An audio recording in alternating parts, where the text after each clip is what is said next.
Hi guys, welcome back for episode number 87 of the weekly playback. Sorry I've been gone for a while. As you know, last weekend I had my local convention that I helped to organize, FlagCon in Ithaca, New York, and that was a great success.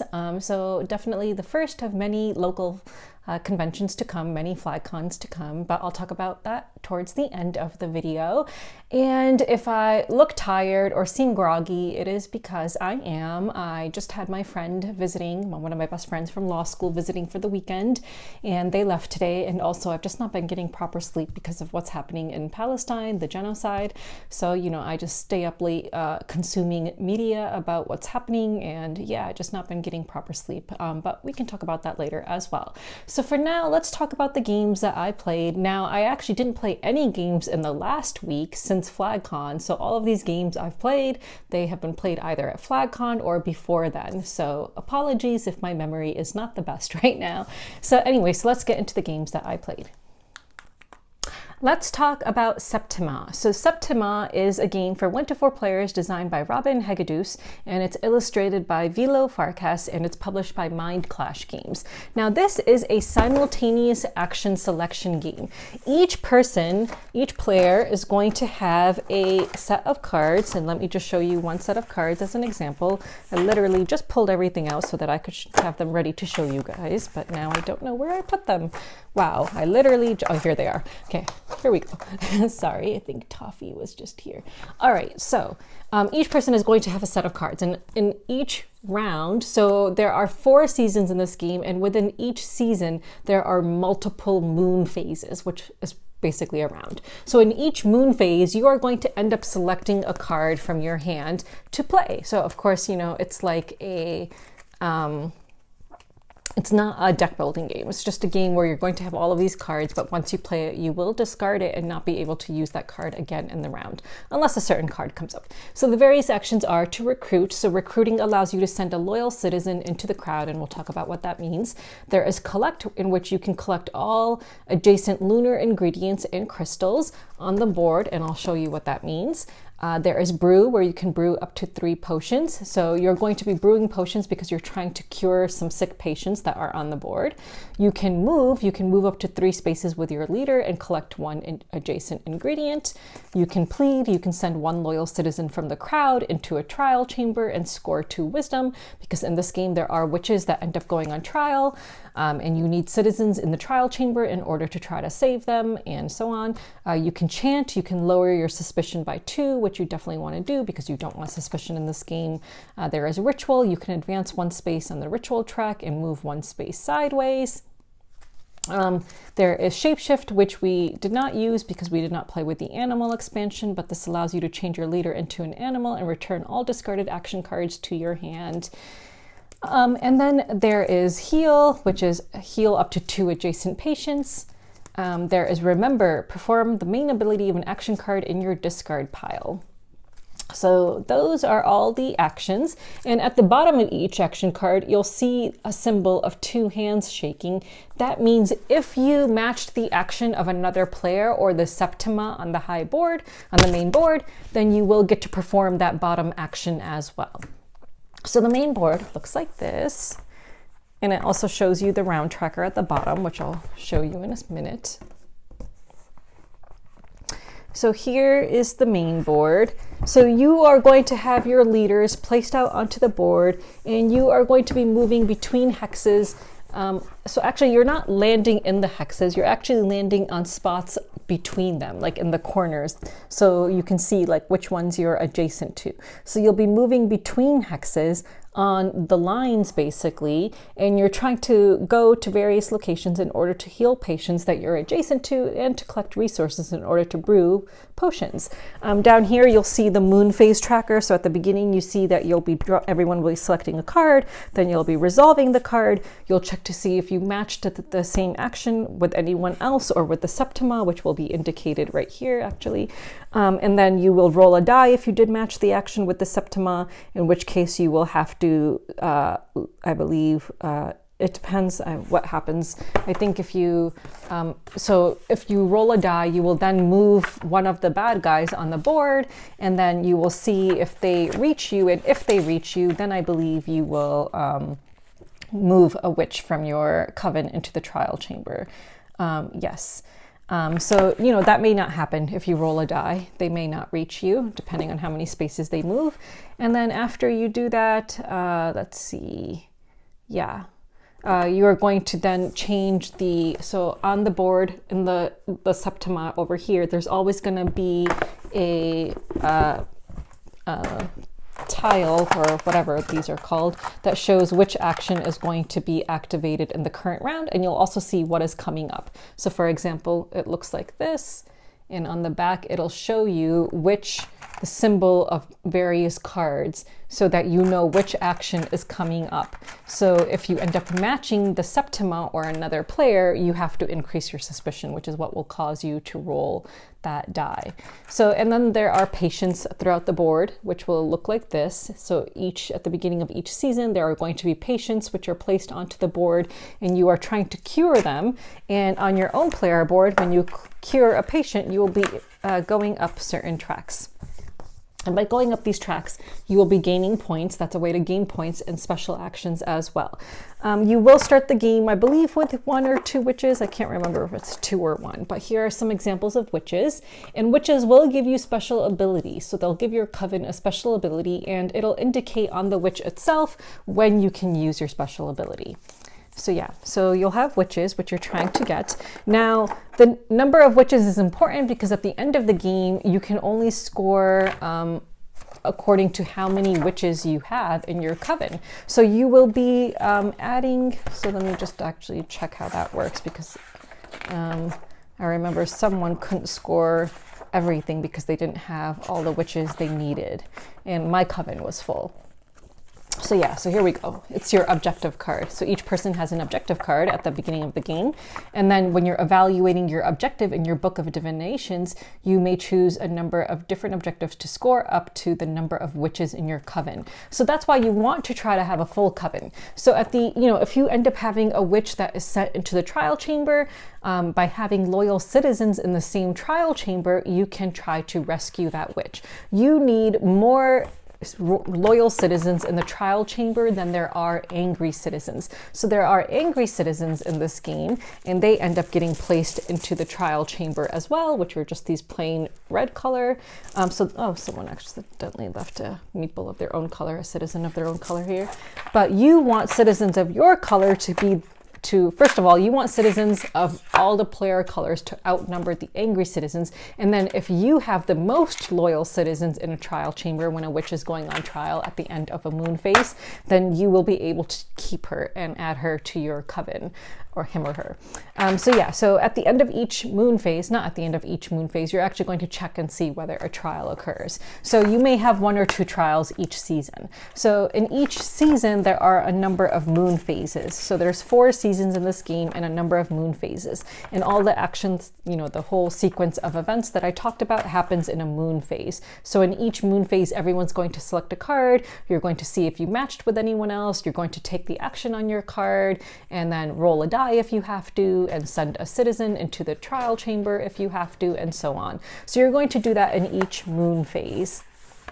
So yeah, at the end of the game, you are scoring, let's see.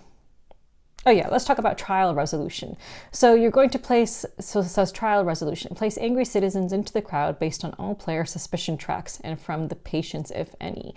So depending on our suspicion tracks and the patients, then we will determine how many angry citizens get put into the crowd. And then you put the citizens from the crowd into the trial bag. And then, so that the citizens from the crowd also includes your own citizens, so citizens of the various player colors. Then you're going to fill the empty spaces of the first chamber with citizens randomly drawn from this bag. So if you have more loyal citizens than angry citizens, you have a success and you are saving the witch. And the player with the most loyal citizens will score 3 wisdom, which is of course points. They will get to add the witch on trial to their coven, and they get to recall 2 loyal citizens. If you have fewer or equal loyal than angry citizens, you fail, and the witch is exiled, and you return them to the box. And you return all citizens in the chamber and bag to the crowd, and the trial winner keeps 2 loyal citizens in the chamber. If there is a witch in the second chamber, you're going to repeat these steps and so on. So yeah, so you will have these trials, which is an opportunity for you to add witches to your coven.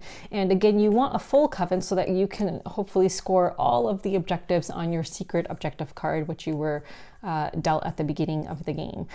In final scoring at the end of the game, you will, let's see, depending on the number of loyal citizens you have in the crowd and trial chambers, you'll score a certain number of wisdom. You'll add up all the wisdom tokens you earned throughout the game. You'll evaluate your objectives in your book of divinations, and you'll see how many wisdom you score for that. You will score wisdom from the patient tracks, so the patients that you cured. You'll score 2 wisdom for each good luck charm. Good luck charms are things that you can earn throughout the game, but if you didn't use them, in order to get away an angry citizen from you, or not an angry citizen, whatever that bad guy is on the board, I don't remember what they're called, then you'll score points for that. You score 1 wisdom for each potion you have left over that you didn't use, and you score 1 wisdom for each pair of ingredients or crystals, and then whoever has the most wisdom wins. I absolutely love this game. So again, I played the basic version of it. We did not play the advanced version with the expansions, but we're going to do that later in the month. But I thought it was a really great game. I've only played a couple other Mind Clash games. So I've played Astra, of course, which is their roll and write game, which was straight to retail. I've played Tricarion a couple of times, I think maybe 3 or 4 times, and I've played Anachrony once. So out of all of the games I've played of theirs, this is by far my favorite. I think it's more accessible. I think even though it's accessible more so than the other games, it's not super light either. Like, there's still quite a bit going on, and you still have quite a bit of a strategy to formulate. Like, I really thought I was going to win, because by the end of the game I had like completed a number of my objectives. I had a full coven and so on, but I did not win because I did not get to, there was one objective I didn't complete because I didn't cure a certain patient. I needed 2 patients of a certain color, and I think I only had 1 patient of a certain color. And another player won because he really cured a lot of patients, and that helped him to score a lot of points. So I think it's one of those games where you'll play multiple times trying to see what the best strategy is, and see, you know, just try out different things and see the best way to score the most points. And it's just a really beautiful game. I just absolutely love the mechanics. I think the mechanics and the theme go together really well, like with the, you know, the citizens being in the crowd, and then, you know, the whole trial thing. That's really cool. I just really, really love everything about this. So we played this on Halloween night, and it was like the perfect game to play on Halloween night. And the components are super amazing. So this was a review copy. I received this as a review copy from Mind Clash, and I received the deluxe edition, but I did not get the metal coins. So I don't know what the difference is between the deluxe and the retail edition. I think that the difference might be that we have our resources in wood, and rather as opposed to cardboard. So these are the various resources you'll be collecting to make various types of potions, and crystals are a wild, so you can use crystals to substitute for any other potion. Each player has their own player pieces, so each player has a leader, the leader of their coven, and then each player has like their loyal citizens, which are just regular meeples, and then you have your various animal meeples if you play with the animal expansion. So I'll just show you the ones from the purple one, because the purple ones are my favorite. So you've got the owl and the cat. So I'm so glad that the purple has the owl and the cat, because I always play as purple, and I actually really like those animals, because the green has a snake, and I do not like snakes. Okay, and here are the bad guys. Gosh, I wish I could remember what they're called, but these are the hunters. That's what they're called, hunters, witch hunters. So these hunters are on the board, and they are the ones that are trying to capture the witches. So they are the ones that you need to stay away from. And there are cabins that are on this board. So the hunters, when they come out, they start in a cabin, and then, so that's the advanced side of the board. Let me show you the basic side. So yeah, they start in a cabin, and there are cabins that you can, if you have a special ability or something, or a good luck charm, which, you know, you can make them go away. So if you need to, you can make them go away, so that hopefully they will not reach you if you have to roll the die. So yeah, so those things were called hunters, and there's a number of them. And as the game progresses, more of them will come out. What else? yeah, so that's essentially it. So it's not super complicated. I'm looking forward to see what the expansion adds to this game, which again, I will be playing with later on. Oh, and I can't remember if I showed you guys the potion board, but here is the potion board. It has this nice overlay that just fits right over the board. So you just actually just keep it just like this, and you just take out the potions as you need them. And it's just nice. It shows you what the abilities are on the bottom and which ingredients you need in order to brew them. And again, you are using potions in order to heal certain patients, and then there's special potions which will, if you brew the more advanced potions, you will get points when you brew them, and they will give you special abilities. So yeah, so that is Septima. So I absolutely loved it and I highly recommend it. So yeah, so if you enjoy games with simultaneous action selection and you just enjoy moving around the board and just, you know, maybe trying out different paths to victory, and of course if you love the witch theme and the gorgeous artwork, highly recommend this game. Like, I think that this is my favorite Mind Clash game now. And yeah, it beats Trickerion for me just because it's a bit more accessible than Trickerion as well. So that was Septima, and let's move on. Let's talk about Art Society. So Art Society is a 2023 game for 2 to 4 players designed by Mitch Wallace. And it has a number of artists, so I'm not going to name all of them. And the publisher is Mighty Boards. So this is for 2 to 4 players, in case I didn't mention that. So this is an auction bidding game and a tile placement game. And there's also end game bonuses, and you will have a market, and you're also going to be increasing the value of the unchosen art piece. So let me just show you. So this is the market value board, and on here you're going to be keeping track of various categories of art and changing their market value as the game progresses. Each player is going to have a board, a gallery board, and they're just all a little bit different with different artwork, so they're just all really nice. And then here you will see the insert. So you can just use the insert like this because it makes the game a whole lot easier. There are these decoration pieces, which, you know, you can have in piles. Those are small, and I'll talk about what those do. But the big art pieces you can just leave in the insert, which is really nice, as that'll make the game a lot easier. So each person is going to start the game with a starting painting, which you are going to place covering either one or both of the stars on your board. Toppy, what are you doing? And then your objective, of course, is to fill up your board. And, you know, you are not going to be penalized if you have empty spaces. However, if your corners are left uncovered by the end of the game, you will be penalized for that. And you will, of course, be penalized if you have art pieces that are left over to the side of your board. And I'll talk about how that can happen. So you have these various things which you'll have laying out on the table. So you're going to be placing toffee. You're going to be placing the art pieces which are up for auction underneath these to indicate the level of them. So basically, on a player's turn, when they are the active player, let me just show you the bidding stuff. So I'll just pull out these brown ones. So on a player's turn, when they are the active player, they're going to select a number of art pieces equal to the number of players plus 1 for auction. And then you're going to place out all of those auction pieces, those art pieces. And then you're going to use your own bidding paddles in order to bid. Everyone has paddles numbered from 1 all the way to 20. So of course, 1 is the least, and then 20 is, of course, the highest. So depending on who wins the auction, you get to go in order to select your paintings. If there's a tie, you will look at the paddle underneath you to see who breaks the tie. The higher number underneath you will break the tie. So these various art pieces have various types of frames. So for example, you have a silver frame here, a gold frame here, and you can see that these are both in the same category by the yellow symbol. So yellow, the symbols at the bottom show the category of artwork, and then the frames are of different types. You are trying to place your frames of the same type next to each other, because by doing that, you will get some decor, and the more frames of the same type you put next to each other, you'll collect more decor, which will help to fill in small gaps on your board. Toffee, what are you doing? And that will also help you to get points, because on the decor, or decor I think it's called, there are the shields, and those you'll score 1 point per shield. Toffee, why are you so cute?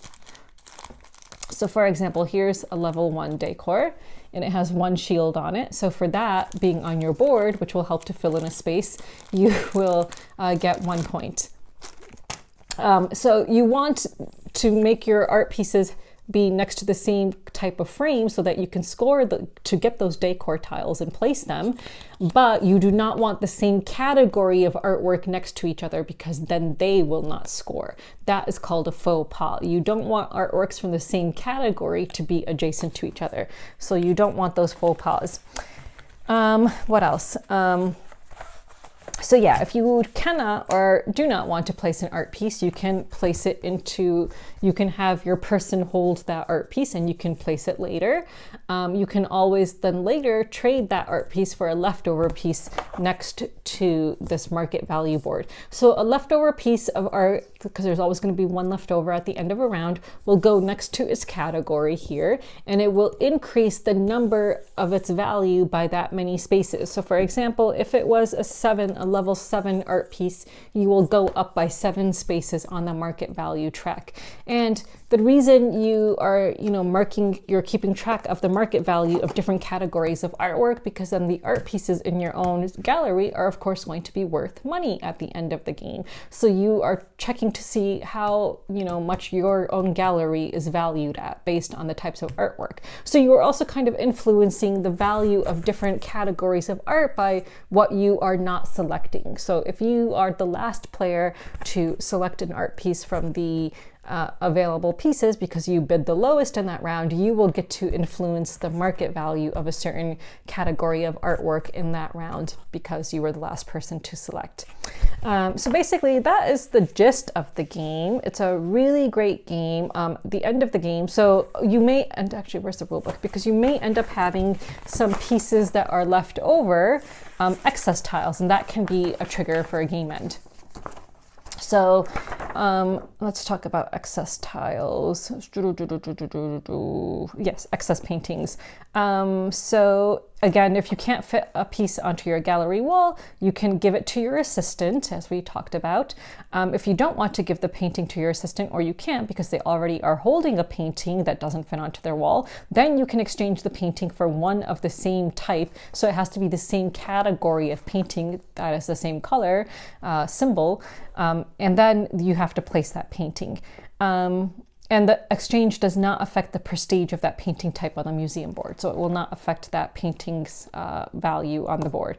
And then if you cannot exchange the new painting, you have to store the painting beside your board as an excess painting. And then you take 1 point decor tile and place it normally. Each excess painting you have, though, will cost you -2 points at the end of the game. If a player stores their second excess painting, the end of the game is triggered. So that is one of the ways to trigger the end of a game. I don't remember what the other end game triggers were. I think one of them was if someone has completely filled up their board. That is one of the end game triggers, I believe. Yeah, I don't remember. Game end. A player has no empty space left on their gallery wall, or a player stores their second excess painting, or players have no bid cards left in hand. So those are the game end triggers. And then let's talk about scoring. So you are going to score all of your paintings based on their value on this prestige board. So of course, the paintings, so each player scores points by counting the number of paintings of each type multiplied by the prestige ranking of that type. So paintings that are part of a faux pas are not counted. So again, if you have, so actually, you're not going to look at the value here. So at the end of the game, the category that was at the farthest along will go into this 5-level spot. Then the painting that was the second farthest along will go into this 4-level spot, and so on. So that is what you're multiplying. You're not multiplying by these numbers down here. So for example, at the end of the game, the painting that is in vogue, which is the most popular kind of painting, you will get 5 points for that type of painting in your own board. But again, then you will not be scoring faux pas. And then you'll be, you know, multiplying how many paintings you have by the numbers that are on the top of the board based on the category types. Then of course you'll score your decor bonus. So each player scores the point value, number of shields on each decor tile on their wall. You'll score your eyeline bonus. So within each player's board, there is this section which is called the eyeline bonus. And you want to try to have paintings within that eyeline bonus that are hopefully scored high based on where they landed on the market board. So for the eyeline bonus, you'll score +3 points for each painting of the most prestigious type that is partly or fully in the light region between the eye icons on their wall. And all tiles, all paintings are counted, even if they're part of a faux pas. And then if you had a full gallery, you'll get to score an additional 5 points, but you'll lose points for exposed corners and you'll lose points for excess paintings. And then whoever has the most points will win. This is a super great auction bidding tile placement game. I loved it so much just because, you know, it's a little bit, you know, you can place stuff. Actually, I forgot to mention, when you place a tile, you have to place it adjacent to something else, if I remember correctly. So let me just double check, because I think that was a rule.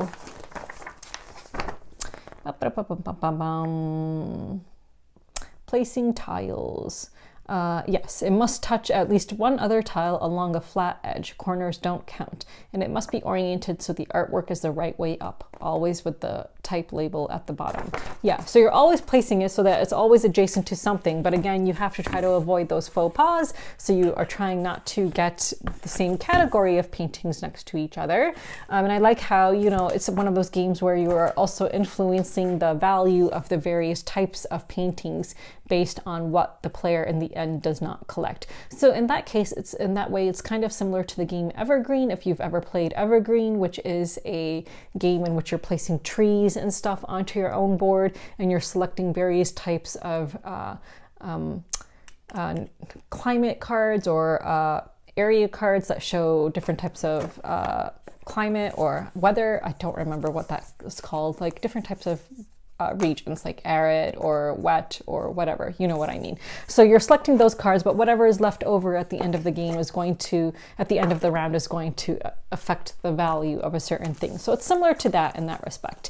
But yeah, this is a really great game, and I can see why it got such high praise and why it was sold out at Essen. Again, this is a review copy, so I did not pay for this, but I picked it up at Essen, and really glad I did because I absolutely love it. So it is a really great game, and I highly recommend it if you enjoy auction bidding games and if you enjoy tile placement games.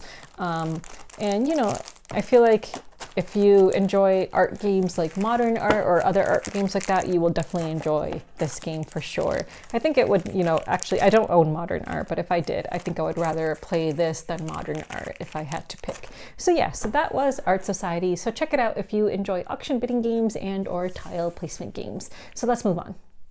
So I recently played a 4-player game of Calimala. This is the new edition of Calimala, which is currently on Kickstarter. So I was provided this review copy, and of course I was paid to make an overview video of this game. But my thoughts are my own on this game, and I absolutely love this game. So this is a 2017 game for 2 to 5 players. So the new edition is for 2 to 5 players. The old edition was for 3 to 5 players. It's designed by Fabio Lopiano, and this new artwork is done by Ian O'Toole. And the board is just absolutely stunning. I absolutely love the artwork in this game. It is really, really stunning. So this is a worker placement and area majority game. So I did an overview of this game, so I'm not going to go into too much detail about how it plays, but it is a really great game in which you are placing workers onto the city center of the board, and by placing a worker in a certain location, you're going to be triggering the 2 actions which you are adjacent to. So, you know, there's different types of actions that are available. So basically you're trying to collect various types of resources so that you can build various things. You're trying to build certain ships so that you can deliver cloth to various port cities. And the more ships you have, the more cloth you will be able to deliver when you take the deliver action. When you place a worker next to that deliver action on the board, you're trying to build trade houses in certain cities so that you can deliver cloth to certain trade houses. You can try to build extra storage so that you can actually weave extra cloth and have more cloth stored up here. you are trying to collect various types of resources, because you know, on the board you're also trying to deliver various types of resources to certain areas. So for example, one of the actions you can do is to contribute to the churches. So when you contribute to churches, you will be giving them resources. So there are various churches in this board.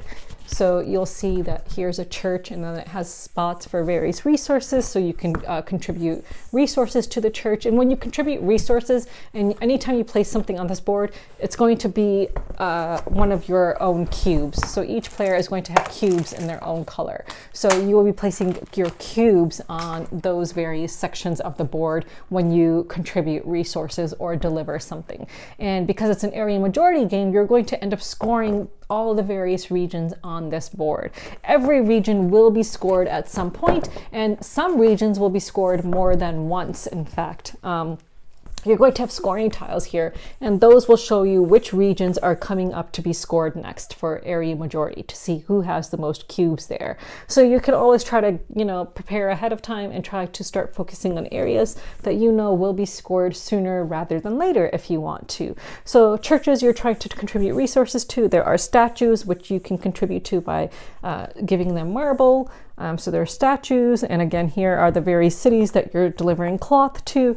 This is the city council. So when you place workers in a 4-player game, if you are the 4th worker in a certain location, the bottommost worker gets promoted to the city council, which then gets placed on the next scoring tile to trigger that scoring at the end of everyone taking their actions. Because when you place a worker, anytime there's workers beneath you, they also get to take the actions that you just placed on and that they're adjacent to. So workers will get to reactivate more than once. So you are always being mindful of who is going to get to take certain actions based on what you place down, and whether that will trigger a scoring and whether or not you want a scoring to happen. There are these contractors. So each player in a 4-player game starts the game with 2 contractors, which are neutral.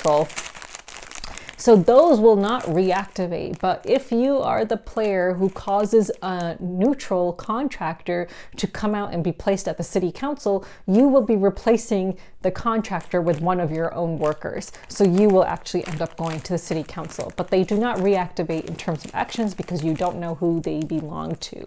So yeah, so you will get to have multiple actions throughout the game, even when other players place their workers. So yeah, so you're just trying to collect the resources in order to build various things and deliver cloth to various cities, and just, you know, be mindful of which areas are going to score next, and try to, you know, guess correctly, I guess. But yeah, so it was a super duper fun game. I absolutely love it.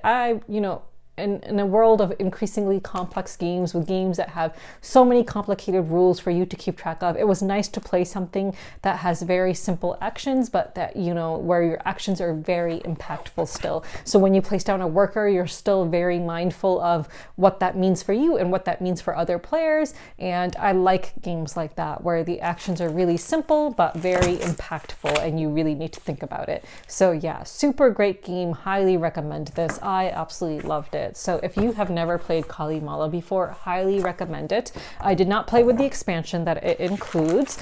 So the new edition includes an expansion, which includes family player powers. So I'm hoping that I will get to play this again with the various family player powers, because I definitely want to. So you can have these various. So again, this is a prototype version. So of course, you know, it's obviously going to be much nicer. It's being published by Alley Cat Games, and their production quality is always top notch. But I am looking forward to hopefully playing with the expansion at some point. And with the expansion, there's going to be another sideboard that gets added to the main board. So yeah, so that is Calimala. Let me know if you've ever played this game, like the older edition, and whether or not you're planning on backing the new edition. But I absolutely love the board. I think it is just so stunning. I absolutely love the colors and everything. It's just nice that it's not like, you know, there's a lot of browns and golds and stuff, but it's not like a boring beige like you typically see, right? So super duper nice. I really, really enjoyed it. So yeah, so that was Calimala. So let's move on. So there are a bunch of other games that I played, but I'm not going to go into great detail about these games, and a couple of them I might even save for the next video. So I think I'll actually save Imhotep for another video, just because I don't want this video to get super duper long. But I played Imhotep for the first time and I really enjoyed it, but I'll talk about that in detail in the next video, so I'll save that. But at the convention at FlagCon, I played a 4-player game of Three Ring Circus, which of course I absolutely love and I've talked about several times before on my channel. And this time I got to play with the new cards that God, what are they called? The something deck, the Solidarity deck. So I got to play Three Ring Circus with the Solidarity deck. So I replaced all of the animal cards with like puppet cards and robot cards and so on. So that was nice. So it was nice to be able to play a game with the Solidarity deck. I played a 4-player game of Moon, which was a great success at FlagCon, so everyone loved Moon, and of course it is one of my all-time favorite games ever, Moon by Håkon Garder. So I've talked about that game before, so I'm not going to go into great detail about it. I played 2 games of Far Away, and oh my god, I really suck at Far Away. Like with every game my score decreases. So like the first ever game I played of it, I didn't win. I think I had like the lowest score in the game, or the second lowest score, and then the second game I played of it, my score was even lower, and then the third game I played, my score was even lower. Like I really suck at Far Away. I just do not know how to strategize between you know, deciding to get those cards that you get to place at the bottom of your area, or you know, I don't know, it's a really great game. I absolutely love it, but I really suck at it. But yeah, so I played 2 games of Far Away while I was at FlagCon. I played a game of Point City. I'll actually talk about that in detail. So this was my second play of Point City, but I've not talked about it before on my channel, so I think I'll just save it for the next video. I want to talk about Astro Navigators briefly. So this is a game that I created an overview video for. I'm not going to go into great detail talking about it now because unfortunately the campaign was canceled, which is very sad. It's a very scientifically accurate game. So this is a worker placement game in which you are basically racing to the moon. So in the first half of the game, you're just basically trying to get what you need and prepare yourself with enough knowledge in order to then take off to the moon and make it back to Earth and be the first one to hopefully do that and be able to encounter all the dangers along the way.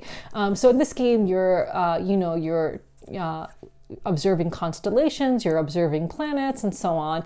It's really cool because it's scientifically accurate. So when you travel on the travel part of the board, that will determine whether or not you get to observe certain things when you try to take the observation action on the basis, it depends upon where the sun is and so on. Unfortunately, the designer did cancel the campaign. I thought it was going to fund. Like, I know it wasn't even 50% funded after 2 days, but I was confident that it would eventually reach its funding goal. I think it's one of those games that would move along slowly but surely, and that by the end it would have funded. But, you know, again, I'm not a designer, I'm not a publisher, so I can't, you know, say that with certainty, but I thought it would fund based on that. It's a kind of a niche game, and I think it's not going to appeal to all gamers, but I think as more word would have gotten out about this game, I think more and more people would have taken time to really learn about it and decide whether or not it's a game for them. And then I think backers would still be trickling in until the end of the campaign. But he might relaunch at some point, so that's good to know. So yeah, so I'm not going to talk about it in detail. If you want to watch my overview video, of course, you can still watch that. And that will give you an overview of how the game plays.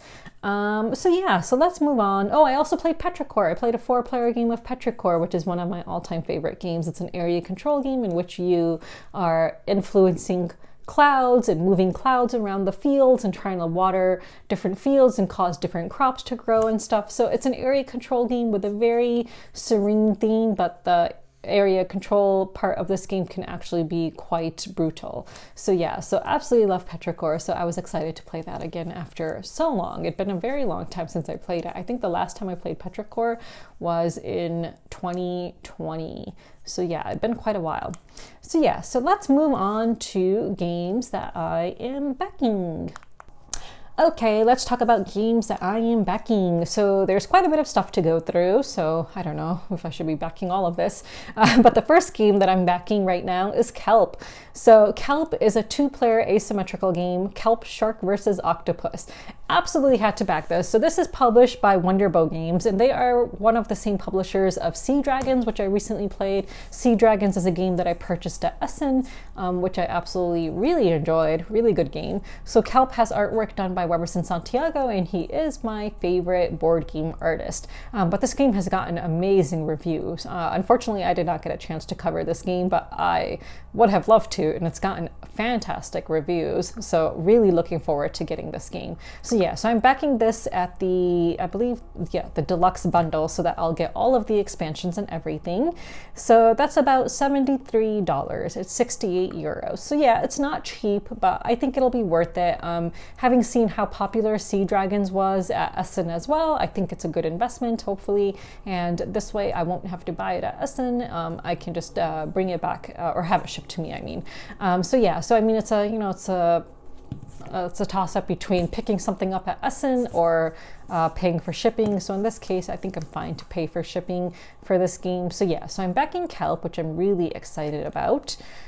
What else am I backing? Let's see. Of course, I'm backing Calimala at the £1 level to get my production copy of it. And as I discussed earlier in this video, I absolutely love Calimala. I think it's a fantastic game. So really excited about Calimala. I am backing Moon, the deluxe reprint slash playmat. So I'm backing this just for the playmat. So when I first covered Moon, I absolutely fell in love with that game. So I had covered it when it was launching on Kickstarter originally. I think it was more than a year ago now. And I actually told them that they should have a playmat. And so I was the first one to put that idea in their heads because I absolutely love this game. And I was like, what would make it even better is a playmat? So they finally listened to me and they actually let me know in advance that they would be coming out with a playmat. So of course I'm backing it for the playmat. But now I also want them to make individual player mats, like for your own Moon base, where you can actually have spots for the cards and stuff like that. Like I think that would be so great if they also made individual playmats. So I hope that they will consider that at some point in time, because Moon is one of my all-time favorite games. So I'm super excited for it. So if you don't have Moon, then this is your opportunity to also get the game. And also they have some coin chests and stuff like that. I'm not getting any of the coin chests, but definitely for the playmat, yes. Still backing Wondrous Creatures at $1. So that ends on November 15th, so I'm backing that to get my production copy. And if you watched my video about Wondrous Creatures, you'll know how much I absolutely love that game. I think it is seriously a fantastic game, and I think it's better than Everdell. So if you like Everdell and you want another game that's similar to Everdell, but it's just fantastic, definitely check out Wondrous Creatures. It also has fantastic animal artwork. Of course, the animals in this game are not real, but still fantastic artwork. And then I'm still backing The Old King's Crown, A Tale of Royalty, Rebels, and Ruses. And I'm still backing Shrooms, which is definitely not going to fund. So Shrooms, the game of mycology, has 7 days to go, and it's only made $7,236 of its $48,300 goal. So definitely not funding. I've posted some comments on this Kickstarter hoping that, you know, she'll come up with a new plan. So I think she will come up with a new plan to hopefully publish this game at another point in time. So those are the things that I am currently backing. So yeah, it's a busy time on Kickstarter. So let's move on to the stuff that I have received. So, firstly, I received my production copy of FlipTown. So this is a game that I actually did not cover for its Kickstarter, so I was about to say that, but no, I did not. I actually reached out to the designer to ask for a print and play of it so that I could play it, and I did play it, and I gave him my feedback. So I'm actually mentioned in the acknowledgements, which is nice. So yeah, so my name is in the acknowledgements since I gave some feedback about the game, but I absolutely love this game so freaking much, and it's nice to have it in a small box format now, because when I printed it out, oh my god, my laminated printout sheet was humongous. It was really big.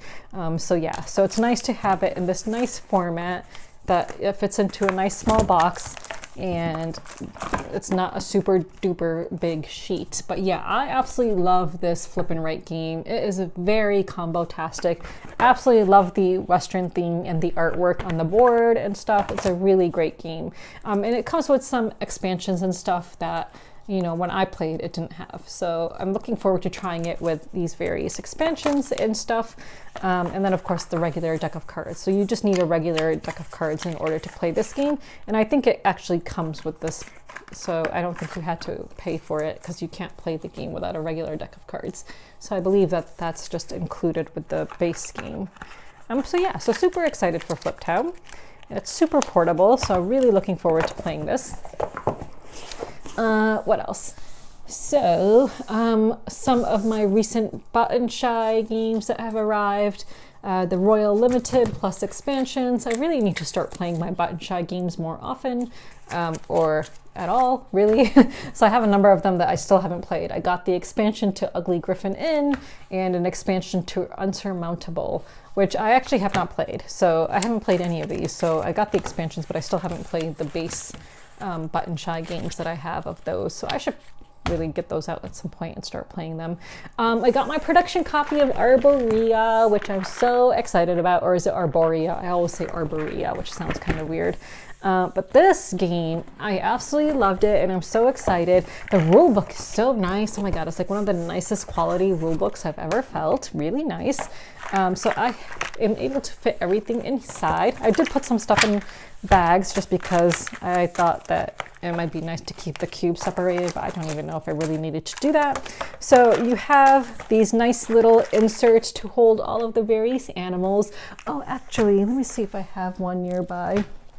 So these animal pieces are much smaller than the prototype. So the prototype had these gigantic animals that you could not fit onto the board. So in fact, I have the whole bag of meeples of those animals for Toffee to play with. So whenever I play board games and Toffee wants to like swap meeples on the board, I just pull out one of the big animals from my prototype of Arborea and I just give it to him to play with. So they're just all around my game room. Like I have a whole bag of them. They're like really big and nice, and Toffee plays with them. So I call them Toffee's bag of meeples. So whenever I'm playing a board game and I need to distract him so he stops messing with our board, I give him one of the animals from Arborea to play with. But they are much bigger than the ones in the final production copy, which is good because otherwise they would not fit onto the board. Like when we were playing with the prototype, it was really hard to fit stuff onto the board.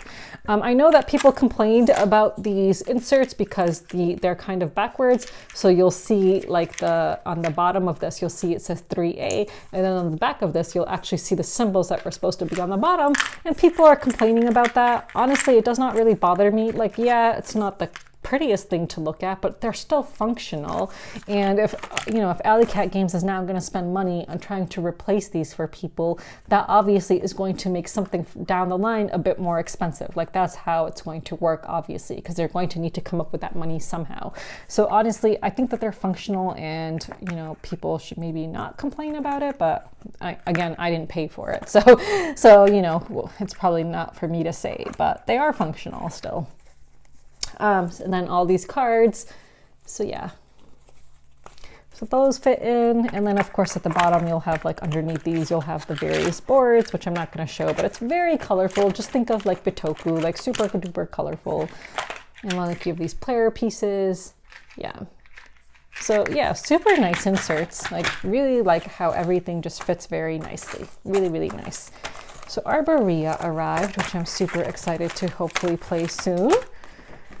I was sent some other review copies. So this I paid for myself, by the way. It's not a review copy, FlipTown. So this is a review copy, Apiary from Stonemaier Games. So I'm really excited.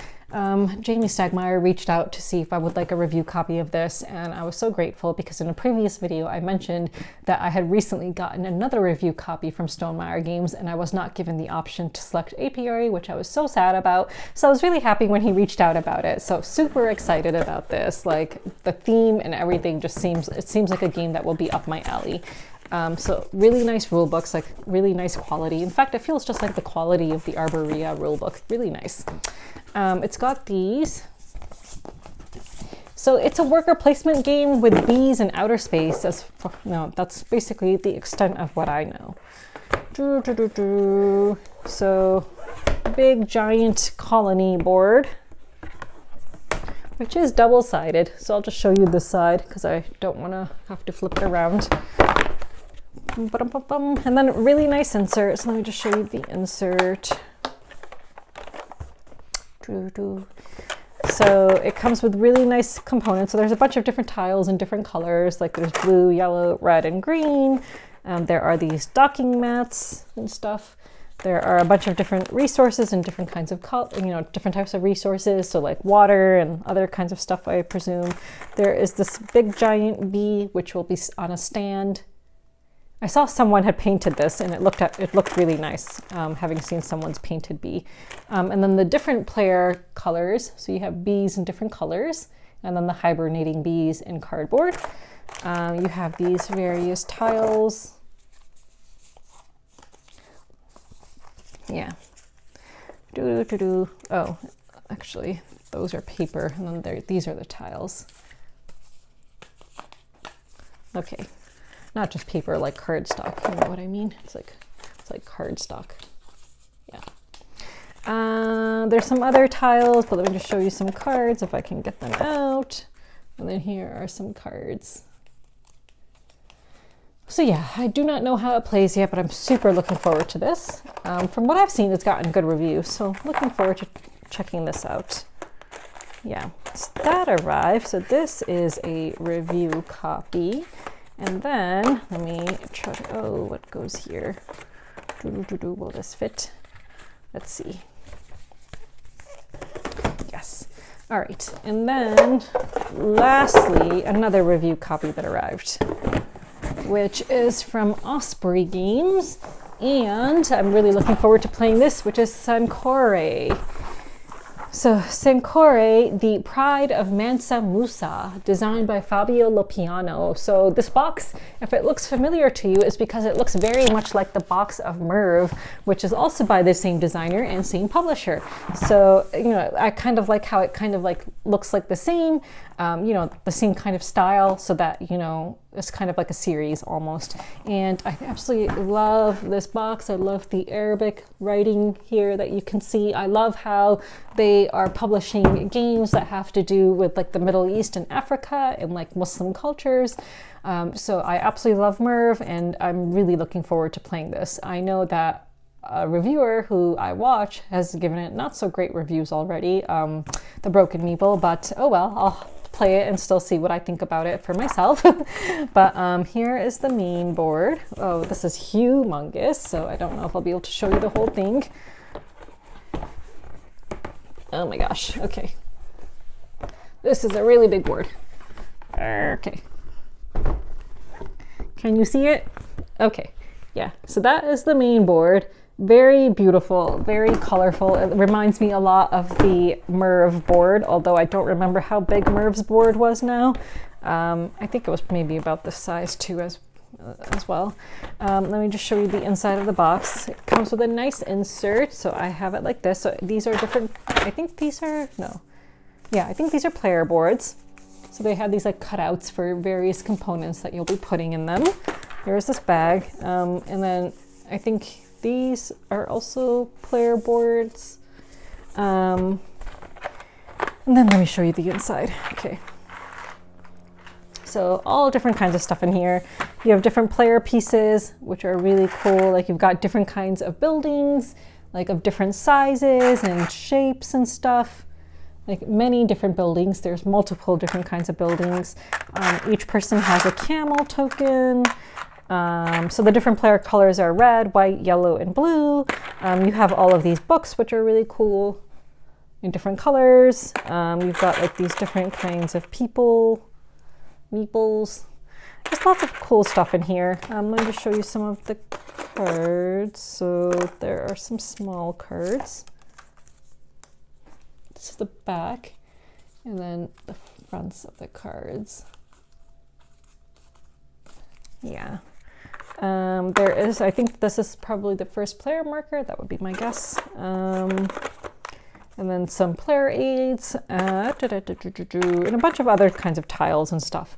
But I like how everything fits really nicely into this. Like everything has its spot, like everything fits really nicely. So this is a review copy that I received and I am super excited for. So I will be actually creating an overview video for it. So just like I did for Merv. So yeah, so you can stay tuned for my overview video of this game. So we shall see how that goes. How does this fit back in here? Do not know. I think that was maybe on top. I don't know. All right, so I think that those are all the games I've received. Let me just double check. I don't think that there was anything else I was going to show because I don't have anything else here. So let's just move on to the updates. All right, let's move on. Okay, let's talk about updates. So the first thing I'll talk about is FlagCon. So FlagCon was super great. We had a much bigger attendance than we hoped for, which was fantastic. So this will be the first of many FlagCons to come, hopefully. So, you know, it was fantastic. I hosted several events. I did some volunteer shifts at the game library, played games with that were not events that I was not hosting as well. So it was super fantastic. And Ithaca is such a great place. So I talk about Ithaca all the time and how amazing it is, but like the event was held in Hotel Ithaca in downtown Ithaca. And parking was not an issue because the garage right across the street from the hotel has free parking on weekends, and you could also park on the street if you couldn't find parking right within the hotel parking lot. So often I would just be parked right outside of the hotel on the street, which was super convenient. So I would just like leave some stuff in my car and go back to get it as I needed it. And just Ithaca is fantastic because it's very walkable. So it was just nice to attend a convention and then be able to walk to the commons or into downtown Ithaca for food. So, you know, I speak very highly of Ithaca because it's just such a freaking great place. And so highly recommend if you want to attend a convention in which you can play lots of games and meet lots of cool people and be in a city that has great food and it's just such a beautiful city. Highly recommend you attend next year. So we are already starting to talk about how to improve this event for next year and make it better. And, you know, we're already thinking about, do we want to host it at Hotel Ithaca next year and so on. So we're actually going to have a meeting next weekend to discuss all of this stuff and discuss all the feedback we received for the convention. But from what I could tell and from what everyone else could tell, everyone had an amazing time. Like people really were enjoying this convention.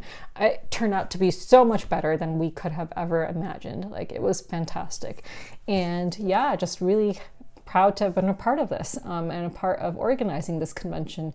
What else? Yeah, so we'll see how next year's convention goes. Hopefully it'll be bigger and better. One thing that we do need to make bigger and better as well is the tables. So that was one of the down points of the convention was some of the tables were really thin. So it made it a little bit difficult to play games on, but there were some bigger tables, but we didn't have enough big tables. So that's something we're gonna try to figure out. So moving on, a couple personal updates. I've already announced this on Twitter, and I think I had even posted it in my stories on Instagram at one point, but a designer who I, had spoken to and whatever, had reached out to me to see if I would like to co-design a solo mode with a board game of his, which I'm super excited for. So I will actually be co-designing with a very reputable board game designer a solo mode of his game. So I'm super excited that like my first ever official design credit will be for a game with another with a reputable game designer, and then I'm actually gonna have an official game credit. So that is very exciting. So we're actually going to start working on that this month. I've already started doing my research for it and everything. So super excited about that. Very, very exciting. This month is extremely busy for me because I'm also starting a new job next month. So I've been a legal aid attorney for like 7 years now, I think. And it's very rewarding work, but I was burnt out with dealing with really crappy landlords and their really crappy attorneys. And so it was time for a change. So the new job, I'm not announcing what it is, obviously for privacy reasons, but it's also very meaningful work. So I'm very happy and proud about that because it's always been very important to me to have a job with which I can sleep with a clear conscience at night. So I need to be able to sleep with a clear conscience at night, knowing that I help to make the world a better place and not a worse place. So my new job will allow me to make the world a better place, so I can still sleep with a clear conscience at night. So I'm very happy about that. But hopefully, I hope it'll be a little bit less emotionally draining, but I don't think it's going to be that much less emotionally draining, because it's still very emotionally draining work in general. But hopefully I will not be dealing with, like crappy landlords anymore and stuff like that. So that is good. But I'm not like leaving my employer like totally like screwed over. We've hired some new attorneys recently, so that hopefully they will be taking over my cases and stuff like that.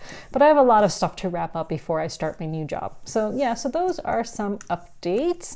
So let me just talk a little bit more about Palestine and Israel. So I will stop this video and then start again. So I know you guys are probably sick of hearing about this, but if you can just imagine that if you were sick of hearing about it, imagine how sick the people are of it who are living through it. It is more than a month now of an ongoing genocide in Palestine. Netanyahu was offered a ceasefire. He was offered the return of all the hostages, which he declined. This was never about the hostages. I think that much has been clear now for a very long time. This has never been about the hostages. It's always been about Netanyahu trying to take control of Gaza completely. It's always been about this colonial power completely taking over a region. And you can see videos that IOF soldiers have posted of themselves, which really proves what this has always been about. And it's always been about a colonial power oppressing a people and taking over their land. So that much is very clear. I think it's very clear to the world now what is going on, and you can see protests around the world where people come out by the millions and millions to march for Palestine.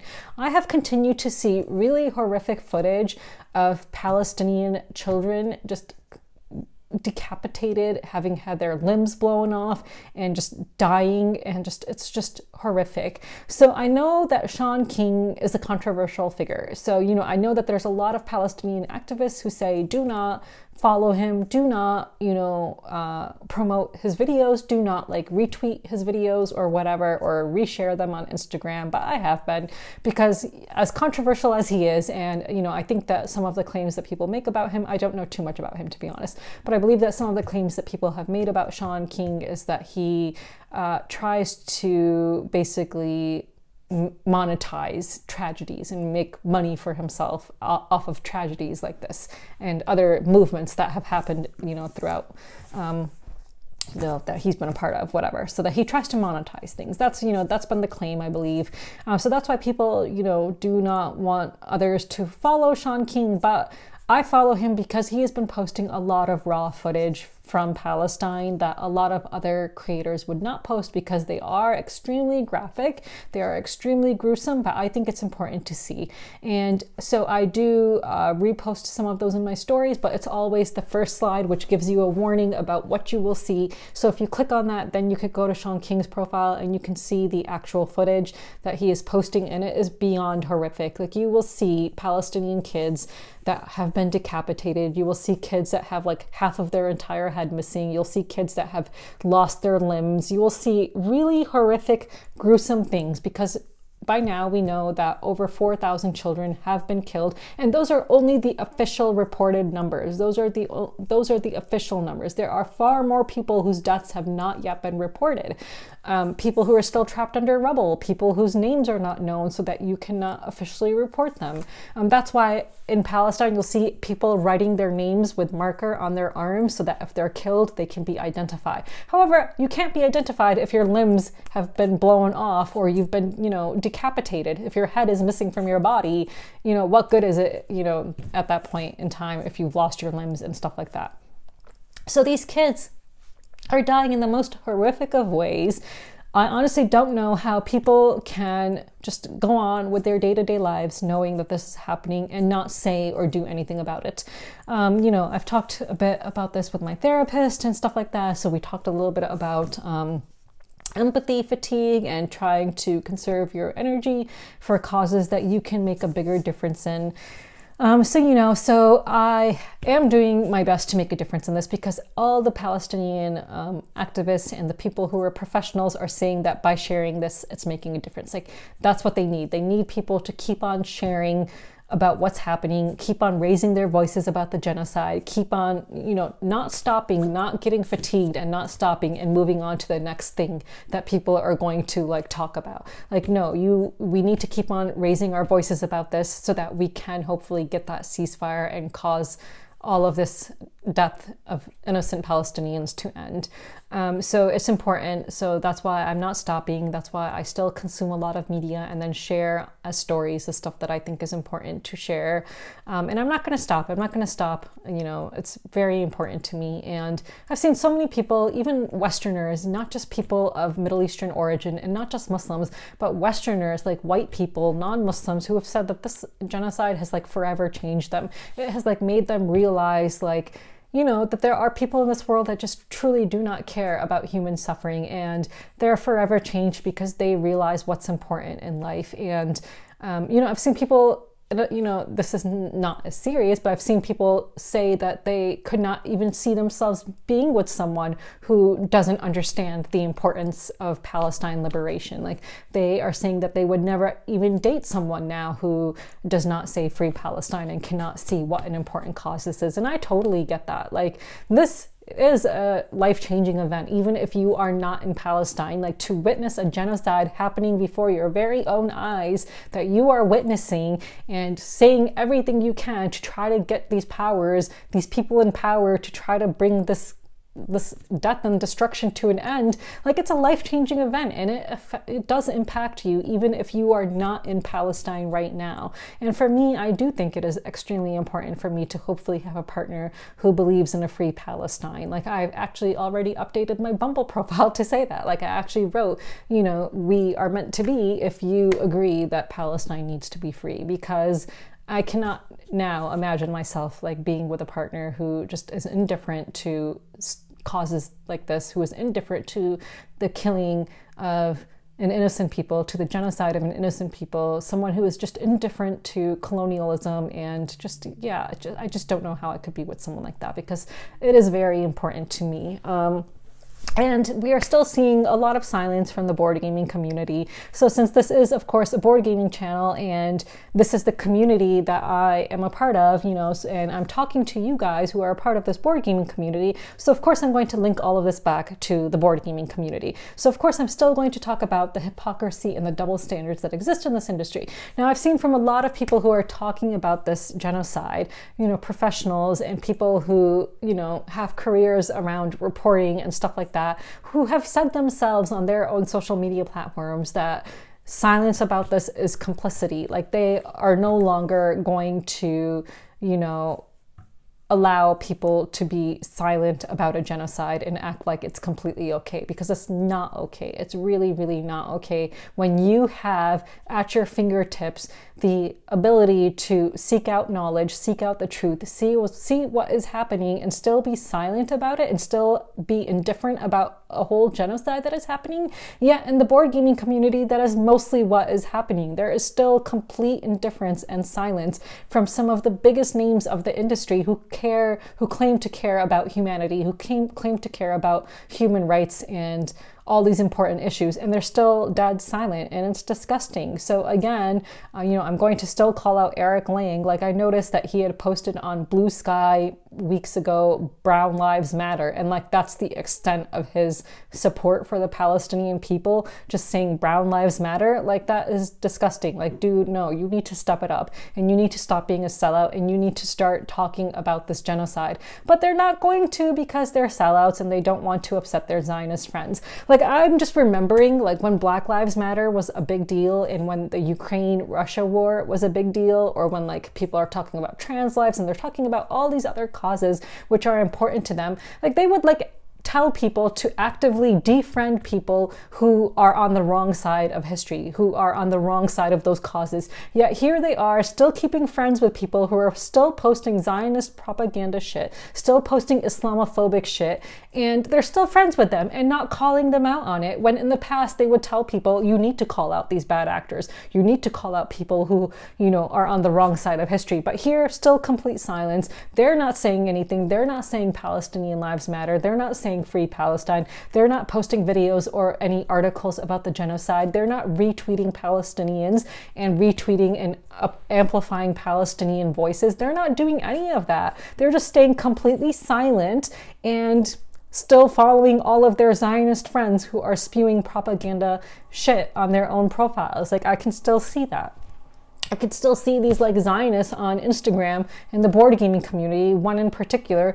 And I just want to talk about this because this dude, like, he posts the most disgusting Islamophobic Zionist propaganda on his profile on Instagram.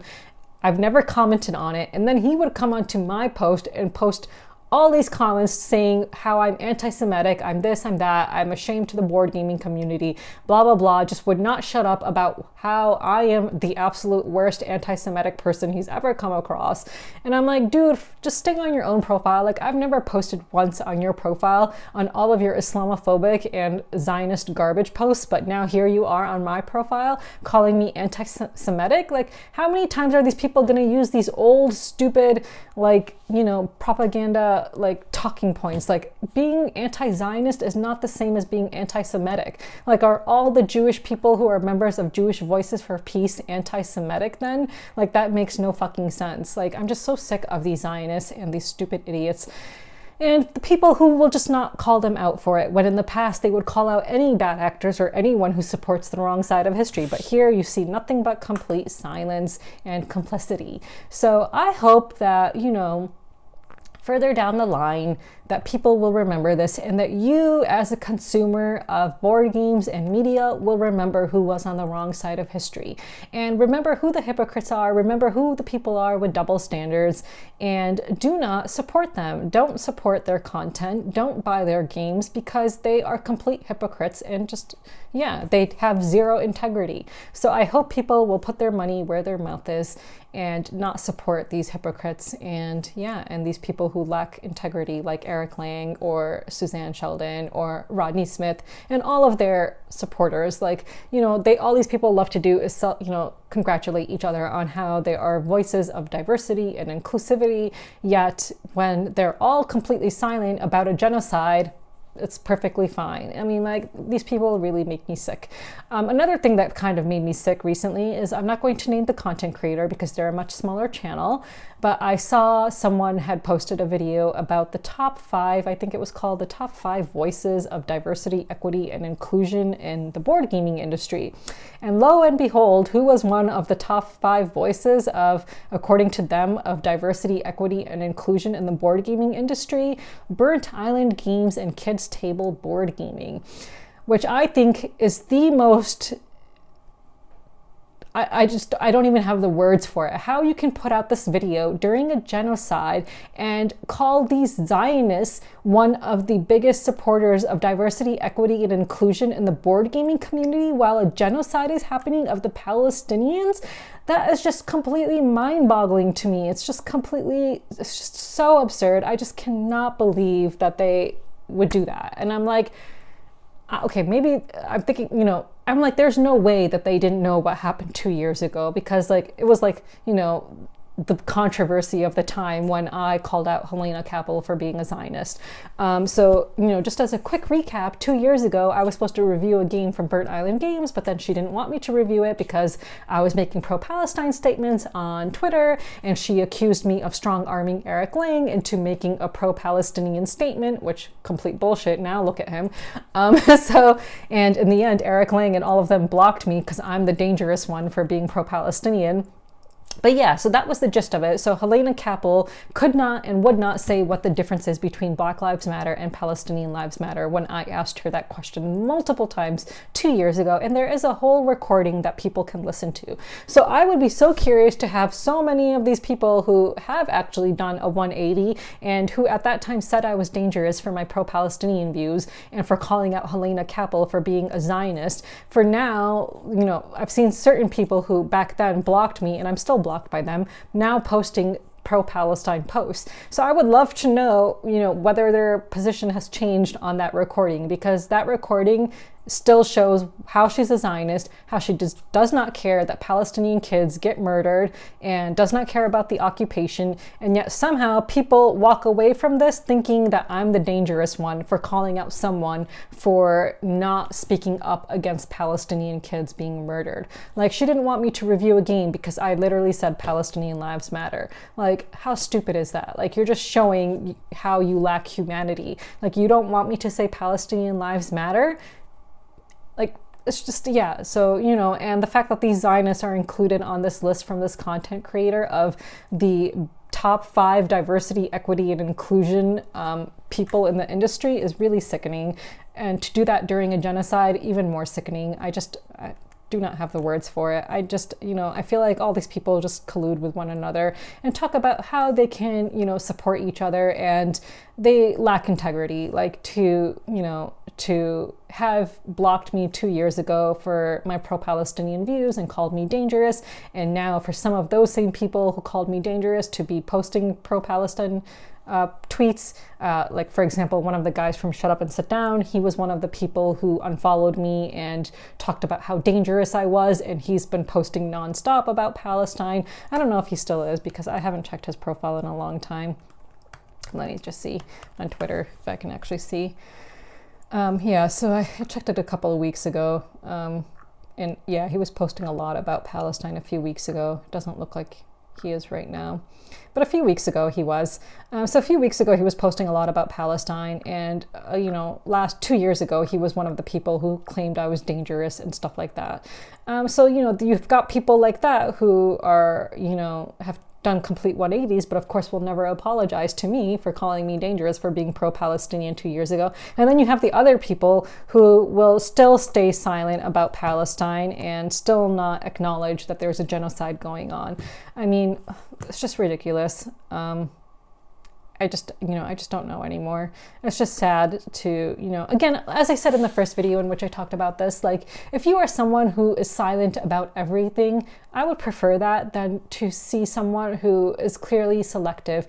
People who are showing that, yeah, Palestinians actually do not matter to them, and that they are very clearly selective in which causes they will support and be vocal about, such as Eric Lang or Rodney Smith or Suzanne Sheldon and all of the people like them who are very vocal about certain issues but now dead silent about the genocide that is happening. They are showing a clear bias against Arabs and Muslims, whereas others who are completely silent all the time are not showing a clear bias because they're silent all the freaking time. So I would much rather play games with people who are silent all the time than people who show a clear bias against Arabs and Muslims. Like, just disgusting. And I really hope that if there are any Arabs and Muslims in the board gaming community, that you will not support people like that, or support people who do the absolute bare minimum, like Eric Lang posting one tweet on Blue Sky that says Brown Lives Matter. No, that's absolute shit, and it should not count as support for the Palestinian movement if that's what it was meant to be. I don't even know what that was meant for, and if it was meant for the Palestinian cause, it does not count because it absolutely says nothing and it does nothing, and it's just bullshit. It's just completely just a weak statement. So yeah. For people who have really large platforms and have the ability to raise a lot more awareness and they're not doing it, then I consider them to be complicit. Like, if you are gifted with the opportunity to talk about this and you have talked about issues before, then you should still be talking about it. So yeah, so I've been completely consumed by this. I stay up really late at night watching content about the genocide. I wake up early watching content about the genocide. I watch content about the genocide throughout the day. I try to, you know, share stories on Instagram. I'm, you know, still doing other work, like, you know, sending letters and doing all the stuff that I'm being told to do that will hopefully help, you know, to bring a ceasefire about. Don't know if that's going to happen, doesn't look like it, but everyone is doing what they can, and Palestinian people are saying that what they need is everyone to be sharing stories and talking about this and not stopping. They don't want the world to forget about them. So that's what they want, and that's what we're doing, and we're not going to forget about them. This is an event that I hope has changed millions of people around the world, like a lot of people have said on TikTok. So I hope that they will stay forever changed for the better, and continue to care about important causes and people who do not look like them, and talk like them. Like, these are Arabs, these are people who look different than you, who talk differently than you, who have different lives than you, but you should care about people even if they do not look like you or talk like you or anything like that. Like, we're all human at the end of the day, and the fact that there are people who literally call for a genocide and say such disgusting things just makes me sick. Like Quackalope, yes, in our industry, who has posted very Islamophobic, genocide incitement statements on his YouTube videos and stuff. It's just disgusting. So I hope you as consumers of board games and board game content will reconsider whose content you consume based on what you have seen. And this has really shown people's true character. Like, I've seen multiple people say on Instagram and Twitter and elsewhere that people's true character is really showing, and that is true. Like, you can really see people's true character, and you can see who really has integrity and who doesn't. And I hope people will remember that. And yes, I know I babble all the time about this, but it's just really important to me, and I just need to get it off my chest because I feel really alone in this, So I did notice that there's a Canadian board gamer on Instagram who is Western. She's white. I believe they're white.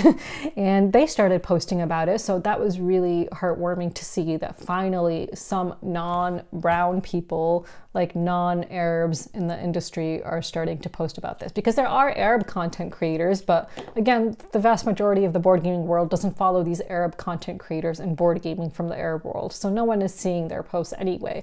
So it was really good for me, happy. It made me happy to see a Westerner actually post on their board game account something about Palestine, and they're based in Canada. So that made me really happy. They're the second person I've seen. There's another person I've seen who's posted stuff on Instagram in support of Palestine, but they're not a content creator, and they are not followed by a lot of board gamers. That's a very tiny account, but they've just been showing their support for Palestine. But finally, to see someone who has at least 1,000 followers in the board gaming community, who is followed by other content creators and board gamers, it was really nice to see them finally use their account to show their support for Palestine. And I hope more and more people will stand up and do the right thing and have some fucking integrity and do the right thing. It's never too late to get some integrity and do the right thing. So yes, so I hope people will do that, because we need voices. That's what we need. That's what the Palestinian people want. So just to keep on talking about it until they are hopefully no longer being killed. So anyway, so that's that. So let's just move on, I guess. I know I just ramble a lot, and I'm sorry. Okay, question of the week time. I hope I haven't asked this before. If I have, I am really sorry, but I'm basing this question on Calimala. So Calimala is a game that is currently on Kickstarter, and it is a second edition of a board game that came out in, I believe, 2017, right? Let me just double check that. I don't want to get that wrong. So the game is not super old. 2017 is not that long ago. It is 2017, but here you have a new edition coming out with upgraded artwork, brand new artwork and a new expansion. So I want to know, what is a game that came out that has not had a new edition which you would like to see a new edition of, and maybe some new expansions and new artwork? Which game and which artist would you like to do the artwork for that new edition? So I'm